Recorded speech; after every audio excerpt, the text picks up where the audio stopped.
하나님 아버지, 오늘 우리가 이 자리에 설 수 있는 것 온전히 은혜이며 또 영원까지 살 수 있는 것 은혜이오니 말씀을 통해 우리의 삶을 통해 여러 가지 교회 공동체의 모습을 통해 우리가 그 은혜를 발견하게 하시고 그 은혜를 나누는 삶이 우리의 삶의 전부가 되게 하여 주십시오. 예수 그리스도의 이름으로 기도합니다. 아멘. 다니엘서를 보면은 찬양에 대한 내용이 굉장히 많이 기록되어 있습니다. 이렇게 하나님을 찬양하죠. 신중의 신이요, 당신의 위엄과 당신의 능력과 하나님의 어떠하심에 대한 찬양이 굉장히 많이 나와 있습니다. 특별히 2장, 3장, 4장을 보면 그 내용이 굉장히 풍성하게 기록되어 있습니다.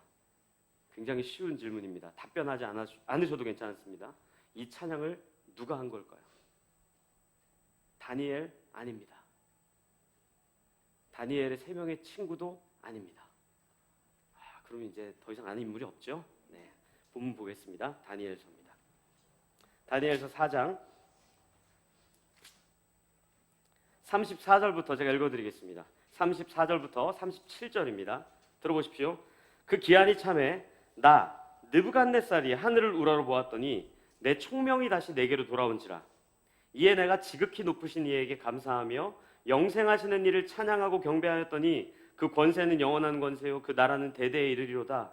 땅의 모든 사람들을 없는 것 같이 여기시며 하늘의 군대에게든지 땅의 사람에게든지 그는 자기 뜻대로 행하시나니 그의 손을 금하든지 혹시 이르기를 네가 무엇을 하느냐고 할 자가 아무도 없도다.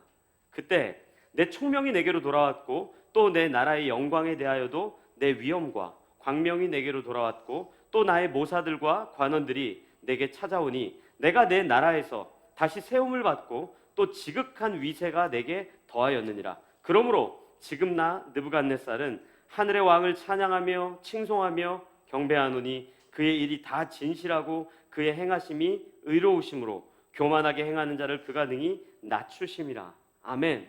누구의 찬양입니까? 느부갓네살 왕의 찬양입니다. 바벨론 왕이에요. 근데 이 한 번이 아니라 3장에도 기록이 되어 있어요. 그 부분도 제가 읽어드릴게요. 3장 28절입니다. 이렇게 기록되어 있어요. 느부갓네살이 말하여 이르되 사드락과 메삭과 아벳느고의 하나님을 찬송할지로다. 그가 그의 천사를 보내사 자기를 의뢰하고 그들의 몸을 바쳐 왕의 명령을 거역하고 그 하나님 밖에는 다른 신을 섬기지 아니하며 그에게 절하지 아니한 종들을 구원하셨도다. 아멘. 이 또한 느부갓네살 왕의 찬양입니다. 한 번 더 읽어드릴게요. 2장입니다. 2장 46절부터 읽어드리겠습니다. 이에 느부갓네살 왕이 엎드려 다니엘에게 절하고 명하여 예물과 향품을 그에게 주게 하니라. 왕이 대답하여 다니엘에게 이르되 너의 하나님은 참으로 모든 신들의 신이시오 모든 왕의 주제시로다. 네가 능히 이 은밀한 것을 나타내었으니 내 하나님은 또 은밀한 것을 나타내시는 이시로다. 아멘. 제가 지금 읽어드린 이 2장, 3장, 4장에 기록된 찬양의 고백이 전부 다 느부갓네살 왕의 고백입니다. 바벨론 왕이에요. 당시에 바벨론 그러면 굉장히 강력한 힘을 갖고 있었습니다. 하나님을 믿지 않습니다. 신뢰하지 않습니다. 그런데 하나님을 찬양해요. 근데 우리 이 본문을 읽으면서 이제 느부갓네살 왕도 하나님을 믿게 됐나 보다. 느부갓네살 왕도 하나님을 찬양하는가 보다. 느부갓네살 왕도 이제 하나님의 백성이 되었나 보다 라고 생각할지 모르겠지만 절대 그렇지 않습니다. 왜 느부갓네살 왕이 하나님을 찬양하고 경배하며 그분이 온 우주의 하나님이라, 그분이 왜 신 중의 신이라, 그분이 왜 정말 최고 중에 최고라 이런 고백을 합니까? 두렵기 때문에 그래요. 왜냐하면 느부갓네살과 바벨론이 갖고 있었던 힘을 갖고 이방 나라들을 컨트롤하고 심지어 다니엘과 3명의 친구들이 본인 말에 순종하지 않았을 때 벌을 주었는데 거기서 죽지 않고 살아 돌아온 거예요. 불구덩이에 집어넣었는데 살아온 거예요. 그리고 밤중에 꿈을 꾸고 환상을 보았는데 하나님께서 느부갓네살 왕과 바벨론을 가만두지 않겠다라고 선포하자 그 이야기를 다니엘을 통해서 해석하게 하시고 느부갓네살 왕에게 깨닫게 하자 이 느부갓네살 왕이 엎드려서 갑자기 두려워지기 시작한 거예요. 혹시 내가 벌 받으면 어떡하지? 혹시 내가 징계를 받으면 어떡하지? 이 환상에 기록된 것처럼 혹시 내가 하나님께 저주를 받아 멸망하면 어떡하지? 이런 두려움 때문에 잠깐 그 현실과 그 징계와 하나님의 진노에 대해서 모면하기 위해서 잠깐 피하고 싶어서 하나님을 찬양하는 것처럼 고백한 내용이 이 고백입니다. 근데 이런 내용이 여기 한번 기록되어 있지 않아요. 여러분들 아시는 것처럼 이스라엘 백성들이 애굽 땅에서 빠져나올 때 바로 왕을 찾아가서 모세와 아론이 얼마나 많이 이야기합니까? 우리가 애굽에서 빠져나오고 광야로 잠깐 가겠습니다. 거기서 하나님 예배해야 됩니다. 계속 반대해요. 안 된다, 안 된다, 안 된다. 그때마다 하나님께서 징계를 주시죠. 10가지 재앙을 쏟아부어 주시니까 그때 비로소 바로 왕이 뭐라 그래요? 내가 그 하나님을 인정한다. 내가 그 하나님이 진짜 모든 신 중에 최고의 신이라고 내가 인정한다. 너희들 광야로 나가라. 이게 그때 당시 바로의 태도였어요. 그뿐입니까? 구약의 역사를 살펴보면요, 이스라엘 백성들이 힘을 굉장히 많이 갖고 있었을 때 이방인들도 똑같이 이야기해요. 뭐라 그래요? 하나님이 정말 신 중에 신이야. 하나님이 정말 위대해. 그분이 진짜 왕 중에 왕이야. 근데 그 고백이 참된 고백입니까? 아니죠. 오늘 느부갓네살 왕이 고백했던 것처럼 두렵기 때문에, 불안하기 때문에, 혹은 그 꿈속에 나왔던 그 징계의 메시지가 오늘 나에게 주어질까 두려워서 하나님 앞에 엎드리고 하나님을 경배하는 모습이 오늘 그 모습이에요. 우리의 신앙은 어떻습니까? 이 자리에 왜 우리가 나와 예배드립니까?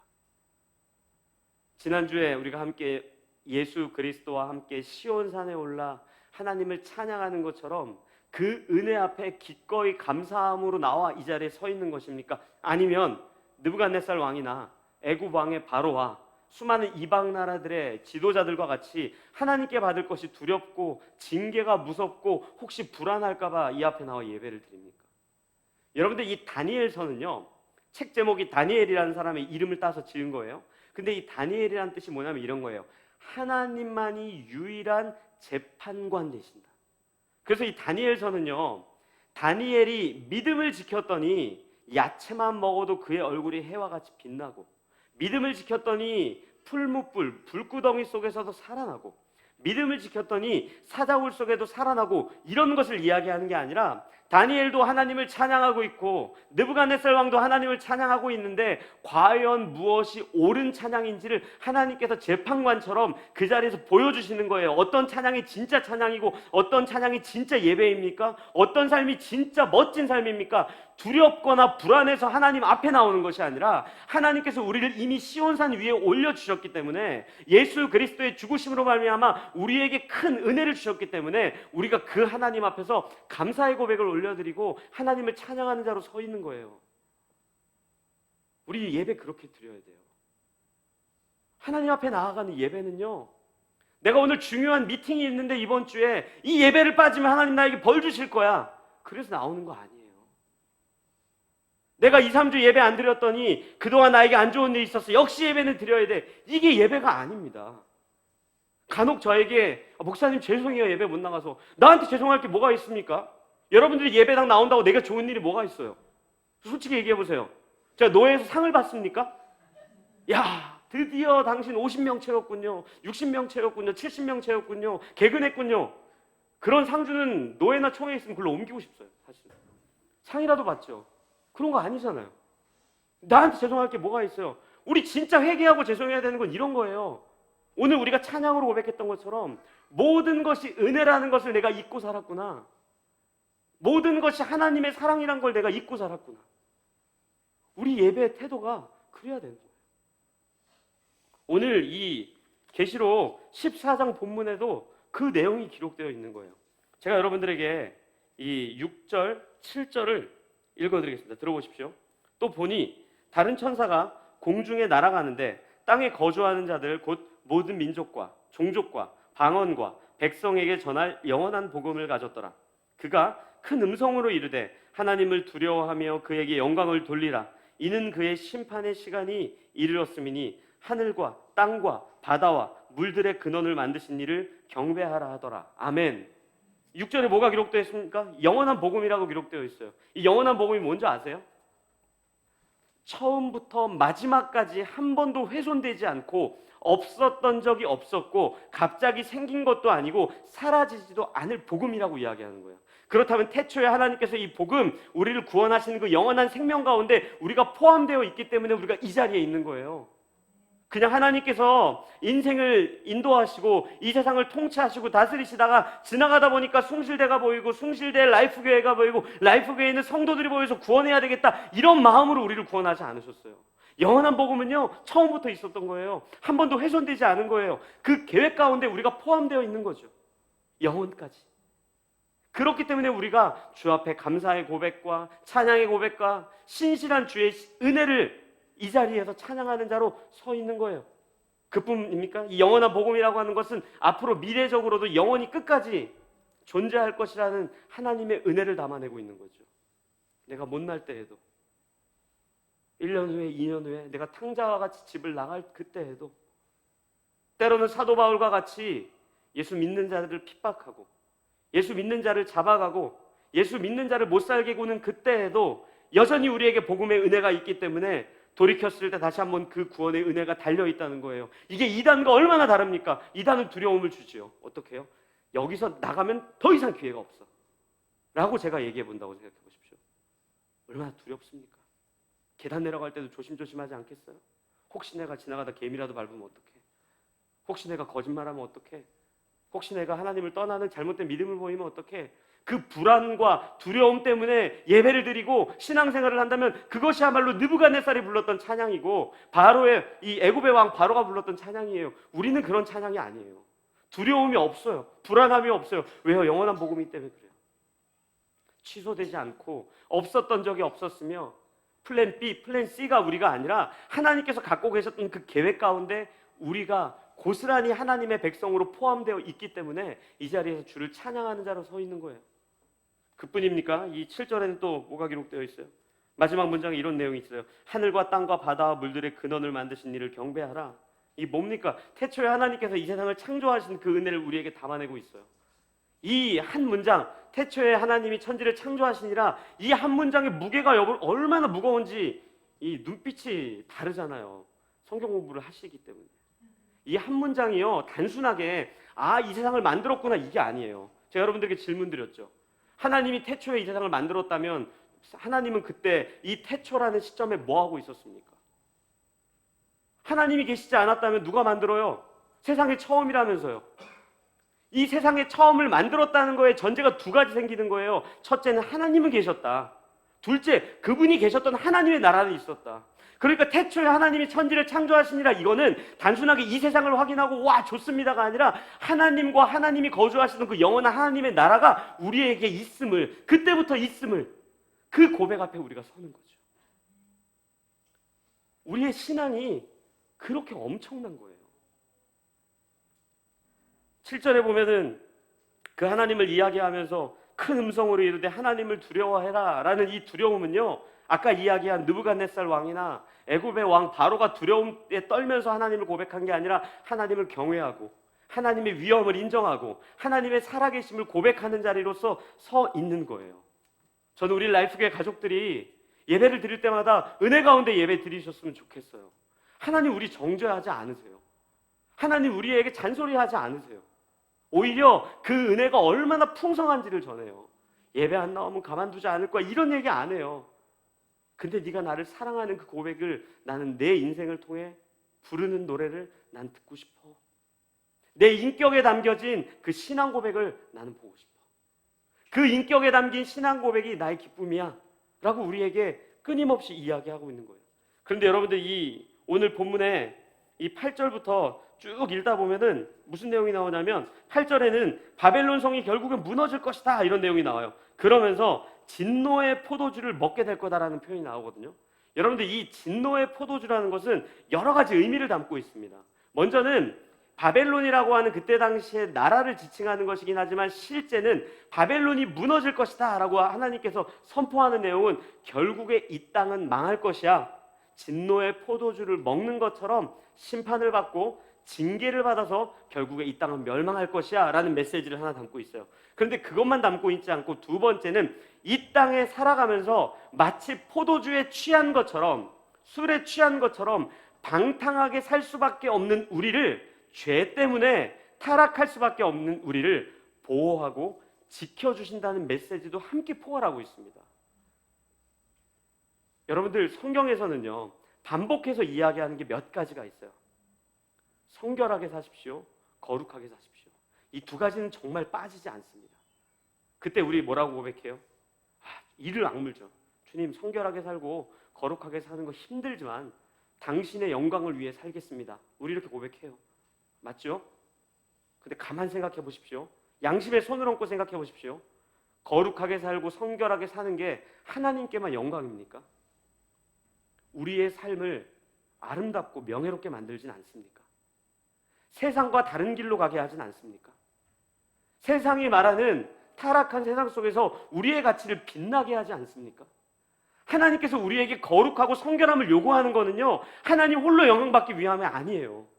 우리를 진노의 포도주를 마시는 것처럼 타락하고 죄에 물들어 심지어는 그 포도주에 잔뜩 취해서 휘청거리고 넘어지고 갈 길을 알지 못해서 완전 죄의 구덩이에 빠져서 헤어나오지 못할 것 같은 우리를 지키시고 보호하시는 하나님의 방법이란 말이에요. 그렇다면 우리의 인생에 하나님께서 허락해 주신 은혜는 다만 천국만을 소망하게 하는 것이 아니라, 불안감을 사라지게 하는 것만이 아니라 우리의 인생을 아름답고 거룩하고 존귀한 존재로 매일을 살게 하는 거란 말이에요. 그게 우리에게 있는 은혜입니다. 제가요, 매일매일을 살아가면서 정말 하나님의 말씀이라도 한 구절 읽지 않는다면, 기도조차 하지 않는다면, 찬양은 뭐 한 번도 듣지 않고 그렇게 매일을 살아간다면 여러분들 한번 생각해 보십시오. 제가 하나님 생각하며 살겠습니까? 제가 진짜 힘들 때 지금 가만 생각해 보면요, 그 위로를요 하나님 안에서 받았던 것 같아요. 내가 이렇게 살아도 나를 사랑하시는 그분이라면 믿을만해. 만약에 세상처럼 나에게 기준을 제시하고 조건을 제시해서 이 기준과 조건에 탈락하면 너는 자격이 없어, 이 조건과 자격에 성공해야지만, 여기서 올라서야지만 내가 너를 사랑할 거야, 만약에 이랬다면 우리의 인생이 얼마나 비참했겠습니까? 근데 하나님 뭐라 그러셔요? 그런 조건이 아니래요. 그런 자격이 아니래요. 당신의 사랑 때문에 우리를 시온산에 올렸대요. 그리고 천국을 바라보게 한대요. 그뿐입니까? 천국을 바라볼 뿐만 아니라 이 땅에서 살아가는 지독히 죄 때문에 힘들고 어려운 우리의 인생을 진노의 포도주가 없는 것처럼 조금씩 거룩한 백성으로 빚으시겠다는 거예요. 바울이 이 이야기를 에베소 교회 성도들에게 한 부분이 있는데요, 한번 잘 들어보십시오. 5장 1절부터 제가 여러분들에게 읽어드리겠습니다. 잘 들어보세요. 들어보십시오. 그러므로 사랑을 받는 자녀같이 너희는 하나님을 본받는 자가 되라. 왜 하나님을 본받는 자가 되라 그래요? 사랑 받기 위해서라고 이야기하지 않아요. 사랑을 받고 있기 때문이라고 이야기해요. 이미 사랑을 받고 있기 때문에 하나님을 닮아야 되는 거야, 이렇게 이야기하는 거예요. 그리스도께서 너희를 사랑하신 것 같이 너희도 사랑 가운데서 행하라. 그는 우리를 위하여 자신을 버리사 향기로운 제물과 희생 제물로 하나님께 드리셨느니라. 음행과 온갖 더러운 것과 탐욕을 너희 중에서 그 이름조차도 부르지 말라. 이는 성도에게 마땅함 아니라 누추함과 어리석은 말이나 희롱의 말이 마땅치 아니하니 오히려 감사하는 말을 하라.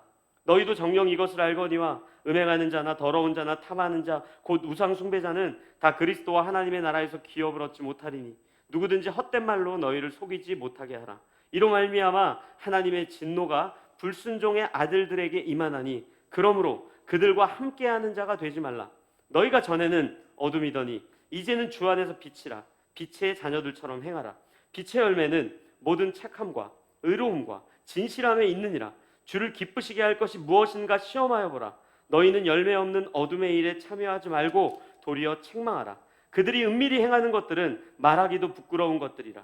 그러나 책망을 받는 모든 것은 빛으로 말미암아 드러나나니 드러나는 것마다 빛이니라.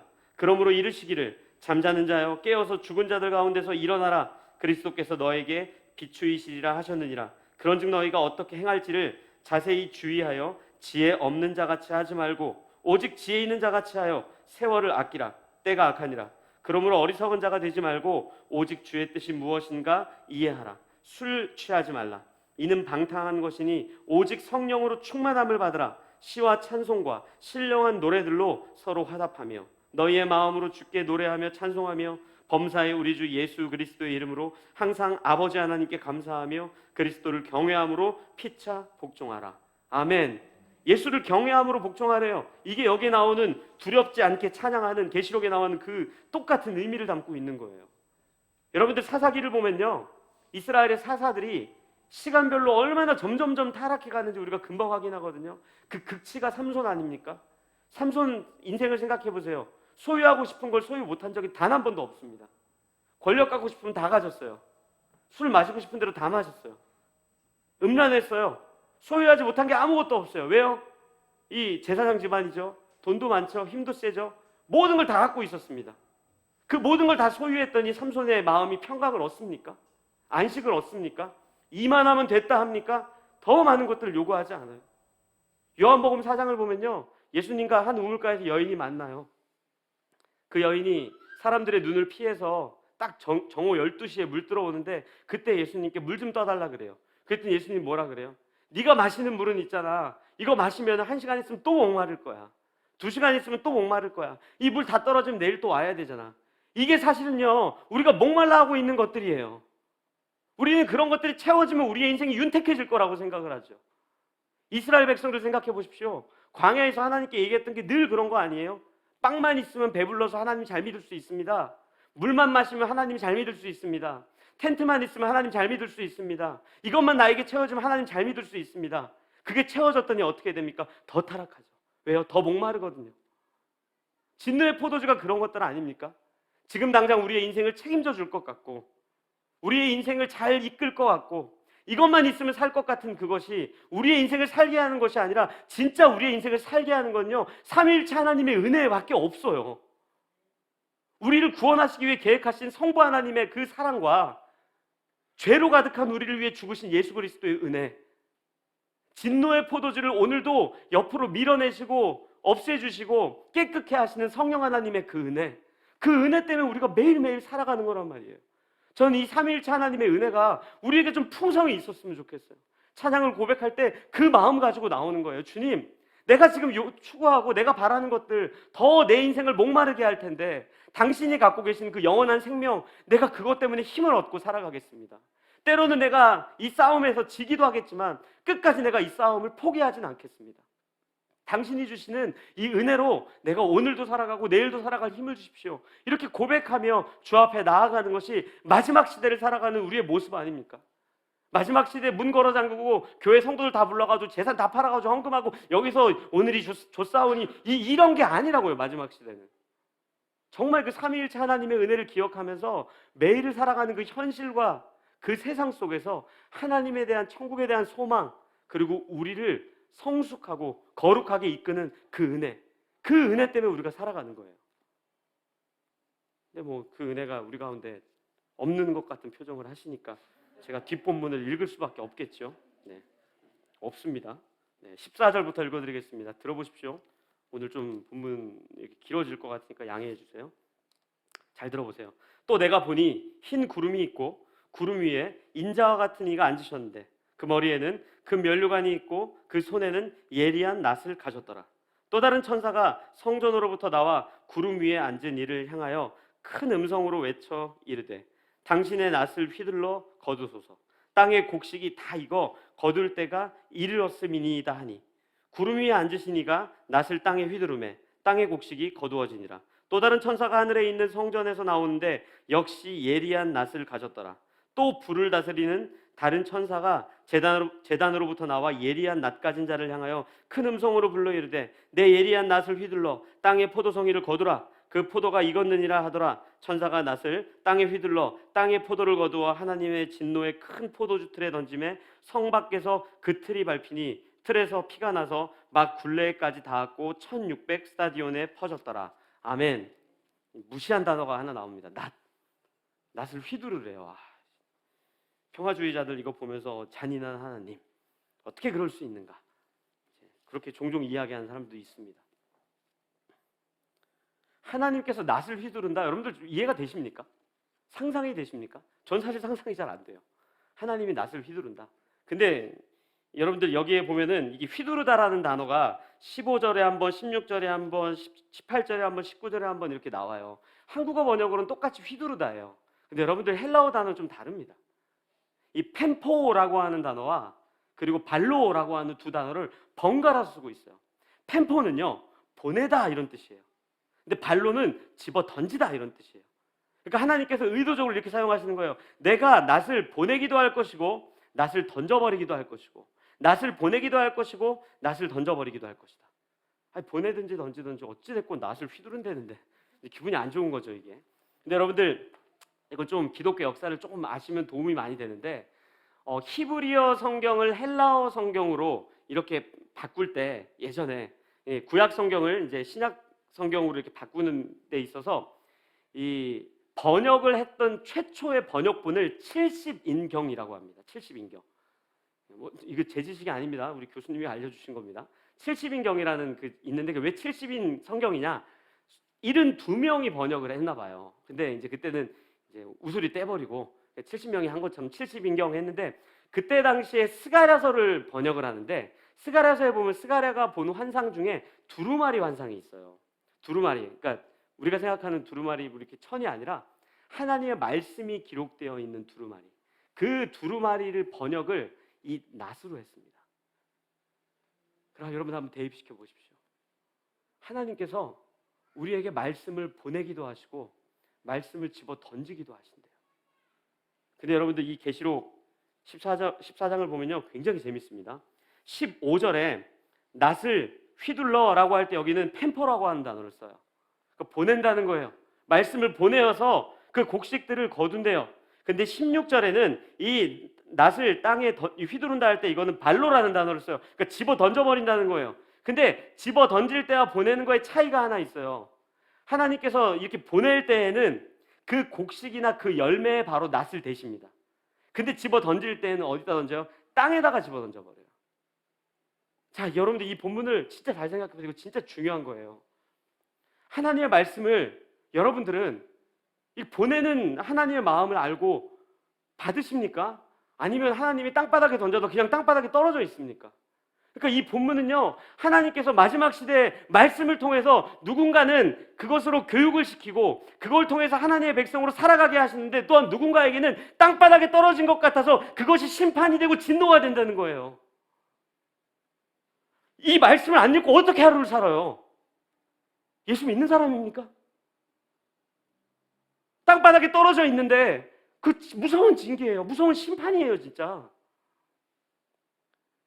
마치 낫을 휘둘러가지고 낫을 확 집어던져가지고 우리의 영혼이 망가지고 우리가 매일매일 살아가는 삶이 무너져가고 있는데 그것도 몰라요.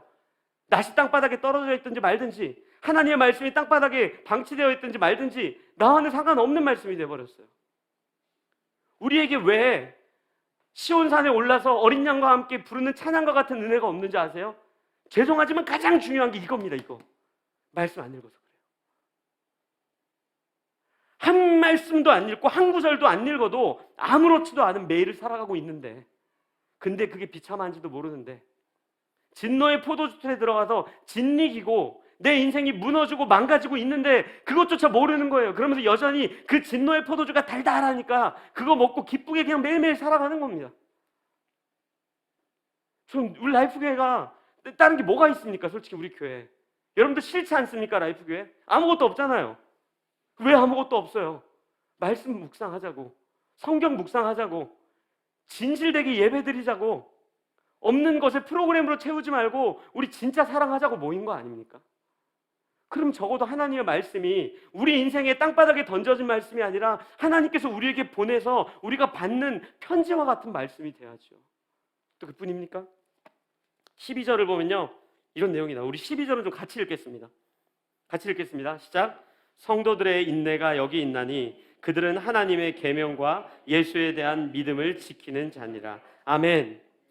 여기 뭐라고 기록되어 있습니까? 성도들의 인내가 여기 있대요. 성도들이래요. 성도들. 제가 오늘 말씀 제목을 말씀과 공동체로 정했는데 여러분들 그 의미를 진짜 아셔야 됩니다. 제가 지난주인가 지지난주에 한 목사님과 식사 약속이 있어가지고 밥을 먹다가 이분이 예리한 질문을 너무 많이 하는 거예요, 저한테.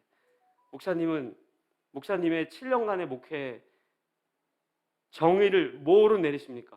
할 말이 없는 거예요. 내가 뭐 했지? 한 번도 그런 생각을 해본 적이 없어요. 왜요? 그냥 매일매일 살아가는 게 여러분들 표현으로 빡세니까 그냥 그렇게 살다 보니까 내가 뭐 했는지가 모르겠는 거예요. 근데 그 목사님 자꾸 질문을 하는 거예요. 근데 그때 알았어요. 나 지금까지 라이프교회는 다른 거 말고 말씀과 공동체 세우려고 했구나. 근데 이게 지금까지의 모습뿐만 아니라 앞으로의 모습도 돼야 돼요. 하나님께서 보내주신 말씀이 우리에게 보내주신 편지로 여러분들 받아들이시고 신앙생활 하십시오. 그리고 또한 우리에게 허락된 이 교회 공동체, 성도들의 인내라고 이야기하는 그 교회 공동체의 따뜻함과 격려와 응원이 우리에게 풍성했으면 좋겠어요. 때로는 무너져가는 누군가를 볼 때 내가 손을 내밀어서 그 사람을 일으킬 수 있어야 되잖아요. 울고 있는 사람의 눈물을 내가 닦을 수 있어야 되잖아요. 배고파하고 있는 사람이 있다면 내 것을 꺼내어 그 사람 먹일 수 있어야 되는 거잖아요. 말씀에 완전히 무너져서 진노의 포도주를 벌컥벌컥 들이키면서 그 삶은 망가져가고 있는데, 겉으로 눕고 있지만 그 삶에 예수가 없는데 무너져가고 있는 사람이 있다면 사랑의 권면할 수 있어야 되는 거 아닙니까? 그게 교회잖아요. 우리 마지막 시대를 그렇게 살아가야 돼요. 하나님의 말씀이 우리에게 던져진 낫과 같이 무서운 게 아니라 따뜻한 하나님의 편지, 그리스도의 향기가 되었으면 좋겠어요. 우리 라이프교회가 앞으로도 이제 7년 됐어요. 이제 8년 차 이제 쭉 가겠죠. 그때에도 여러분들 이 하나님께서 우리에게 말씀하시는 하나님의 말씀과 공동체의 사랑을 여러분들 반드시 기억하십시오. 좌우를 둘러보며 그 사람과 함께 신앙생활 하는 거예요. 우리가 예배 드릴 때마다 사도신경 고백하죠. 여러분들 그거 얼마나 귀한 고백인지 아십니까? 거기에 보면요, 이런 내용이 나와요. 읽어드릴게요.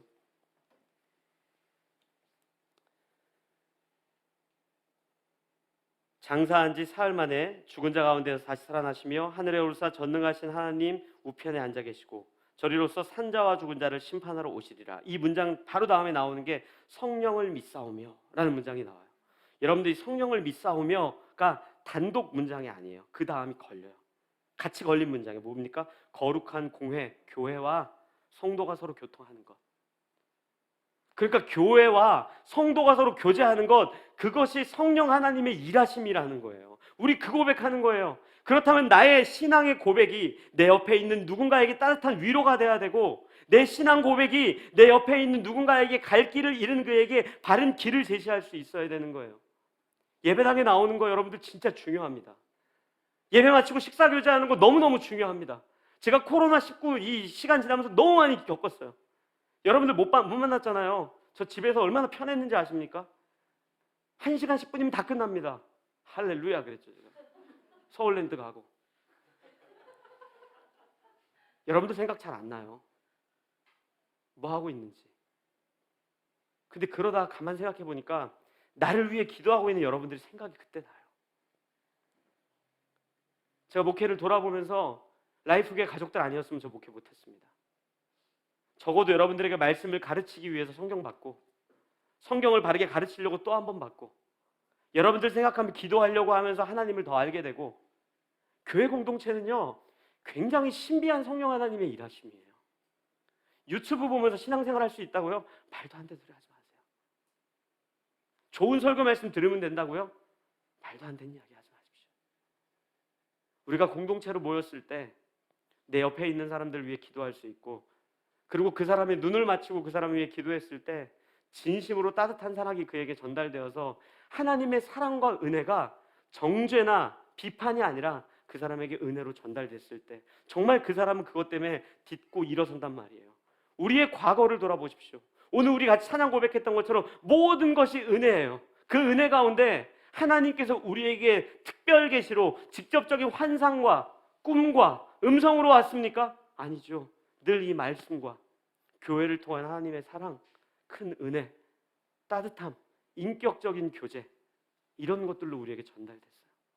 저는 우리 라이프교회가 마지막 시대를 살아가며 이 자리에 나와 예배를 드리고 함께 식사 교제하고 날마다 그 자리에서 말씀을 묵상하는 이 말씀과 공동체의 중요함을 잊지 않았으면 좋겠습니다.